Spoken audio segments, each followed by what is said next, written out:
Iran ও যুক্তরাষ্ট্র ইসরায়েলের চলমান সংঘাতের প্রভাব মধ্যপ্রাচ্যের গণ্ডি ছাড়িয়ে পৌঁছে গেছে ভারতেও। কারণ দেশটি জ্বালানি সরবরাহের বড় অংশ ও প্রায় ৯১ লাখ ভারতীয় প্রবাসীর কর্মসংস্থান নির্ভর করছে এই অঞ্চলের উপর।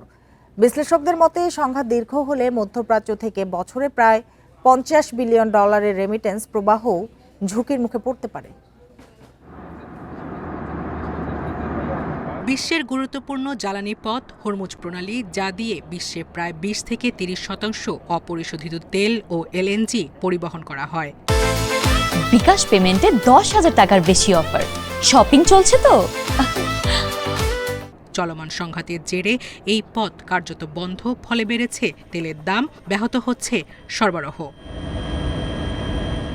যার প্রভাব পড়েছে দক্ষিণ এশিয়ার বেশিরভাগ দেশেই। তবে ভারতের জন্য ঝুঁকিটা দ্বিগুণ, কারণ দেশটির প্রায় ৬০% তেল ও ৮০% গ্যাস সরবরাহ হয় এই প্রণালী দিয়ে।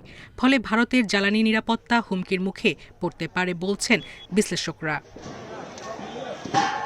এছাড়া মধ্যপ্রাচ্যে কর্মরত ভারতীয় প্রবাসীদের নিয়ে উদ্বেগ বাড়ছে।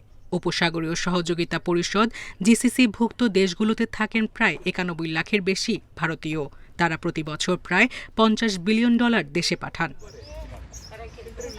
বিশ্লেষকদের মতে যুদ্ধ দীর্ঘ হলে এবং তেল গ্যাস শিল্পে কাজ বন্ধ হলে প্রবাসীদের অনেকেই চাকরি হারানোর ঝুঁকিতে পড়তে পারেন। এতে ভারতীয় অর্থনীতিতেও বড় ধরনের প্রভাব পড়তে পারে।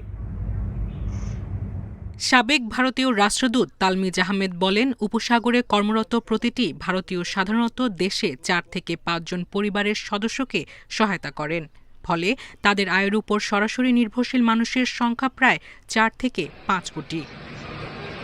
এদিকে এত বিপুল সংখ্যক ভারতীয়র নিরাপত্তাও উদ্বেগ বাড়াচ্ছে। বিশ্লেষকরা বলছেন, পরিস্থিতি আরও খারাপ হলে ৯১ লাখ মানুষকে একসঙ্গে সরিয়ে নেওয়া প্রায় অসম্ভব। সায়রা খান, ইন্ডিপেন্ডেন্ট নিউজ।